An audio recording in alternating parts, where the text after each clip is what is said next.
Annyeong! Welcome to my channel. Hi, I'm May, and that is my hubby, my pangit, and that cute little monster is Pasco. Pasco is usually friendly to every dogs that he meets. Sometimes he plays with them, but most of the time, he quickly loses interest and just leaves. This apartment complex is one of the many favorite route we take because, look at this gorgeous structure.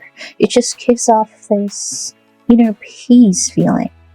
It's basically breaking the law, letting your dog out without a leash, but within our neighborhood, I usually let Pasco go without a leash, but since Pangit is with us, he's being leashed.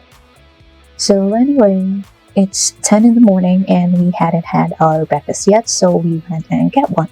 I ate the tuna kimbap and Pangit got whatever that is. I think it's some kind of a noodle with katsu on it. After breakfast, we went to a park named Seoul Dream Forest. The park is just about 30 to 40 minutes walk from our house, depending on the route we take.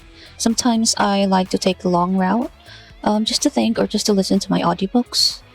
So anyway, the park is one of the biggest park in Seoul, and it offers quite a lot of amenities that people can enjoy for free. Well, except for the restaurants and cafes. You have to pay for those, of course. This is the map of the park. As you can see, it's quite big. I will be showing you the places that we passed through and the activities that those places offer.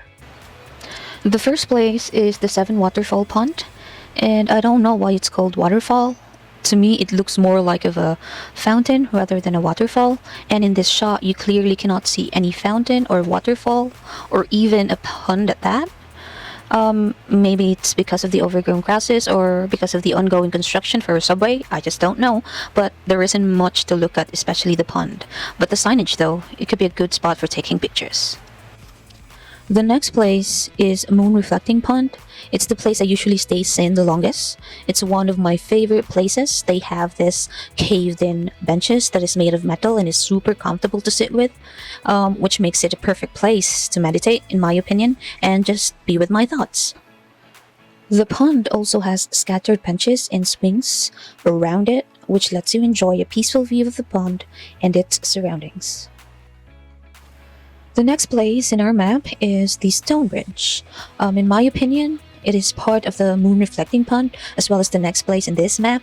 But anyway, the bridge is this cool looking snake-like bridge that lets you go from one point of the Moon Reflecting Pond to the History Garden. These are the metal benches I was talking about. And Basco is looking that way because he was waiting for his appa, who went and bought us some water, but we got bored of waiting and decided to go to History Garden and wait there. History Garden, as I mentioned before, is just part of the Moon Reflecting Pond, in my honest opinion. It has this pagoda that lets you rest in the shade while still being able to enjoy the view of the pond, and it also has this cute little view of a mini waterfall with two opposing trees that forms a heart. A fun little activity that you can do also is feed the fishes, turtles, ducks, and pigeons. It could be fun for the kids to experience, just like my niece did, and the cute little friend she made while giving fish food to the other kids.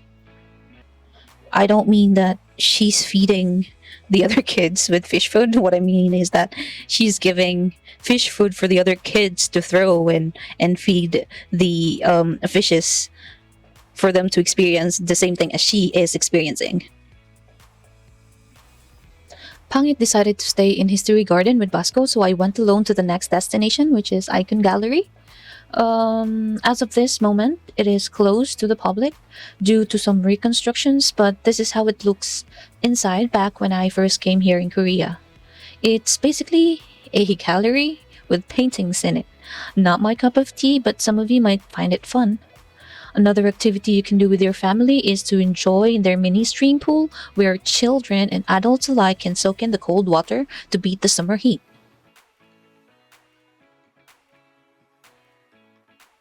A lawn across the gallery serves as a children playground along with a mini stream pool. It's called Changun. It's quite wide that you can bring a tent to camp in, or just having a blanket on the grass allows you to bask in the sun and enjoy the view and have a good picnic as well.